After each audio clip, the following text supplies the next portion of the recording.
Alors, je suis Anne-Catherine Fauché, présidente de l'Association des Amis du Père Castor.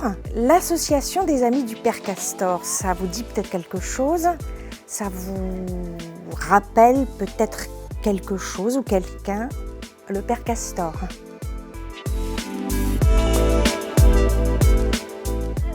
Cette année, l'Association des Amis du Père Castor fête ses 25 ans, mais également nous fêtons les 90 ans de la sortie des premiers albums. En effet, le premier album du Père Castor, l'un des premiers, Je fais mes masques, est sorti en 1931. Cette collection, imaginée, créée par Paul Fauché, qui était mon grand-père, a révolutionné complètement le monde de l'édition. On proposait pour la première fois aux enfants des livres accessibles. Terminer les livres aux couvertures épaisses, aux textes foisonnants. Paul Fauché proposait des albums qui permettaient à l'enfant de développer sa créativité.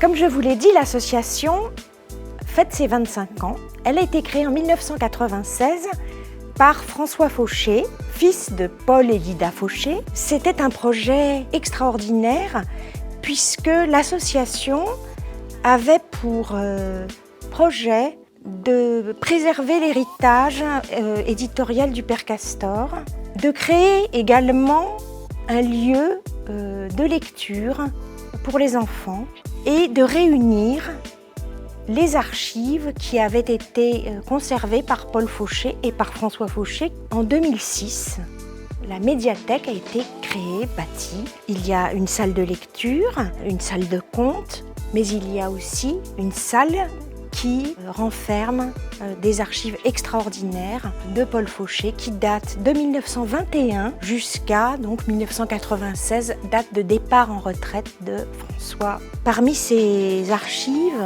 il y a des courriers, des correspondances avec des psychologues de l'époque, des pédagogues de l'époque, des auteurs, des philosophes, mais il y a aussi des originaux magnifiques. En novembre 2017, les archives du Père Castor ont été classées au patrimoine mondial de l'UNESCO dans la rubrique Mémoire du monde. Alors l'association participe au Salon du Livre. Pourquoi est-ce qu'elle participe au Salon du Livre? Parce qu'elle réédite donc en facsimilé les premiers albums parus de 1930 à 1950, qui étaient au départ des albums d'activité. Ribambelle, Ronds et Carrés. Donc je fais mes masques que je vous ai présentés. Alors nous participons à des salons du livre, à des conférences. Nous organisons des expositions également. Nous avons la casquette d'éditeur, très importante pour nous dans la qualité. On veille à ce que les facsimilés soient réalisés, imprimés, photogravés d'abord, sur un papier qui correspond au papier de l'époque.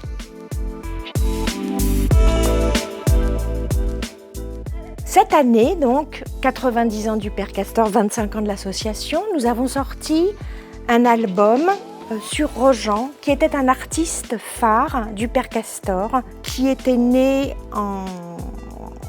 au 19e siècle, artiste russe. Il est écrit par Catherine Formé-Jourde, qui est très active dans l'association et qui est spécialiste du livre jeunesse. Un album qui a une iconographie assez magnifique. Alors cet album est sorti au mois de mai et en septembre sortira un autre album de Rojan qui est ici, Le calendrier des enfants, qu'on nous réclame à corps et à cri. Un autre livre de coloriage illustré par Angèle Malclès, paru dans les années 30, en 1936, avec de somptueux papillons. Et un album d'Alexandra Exter, une autre artiste russe, Mon jardin, qui nous invite à fabriquer, à construire notre propre jardin, en découpant bien sûr. Je vous présente aussi cette toute petite collection. Pourquoi si petit?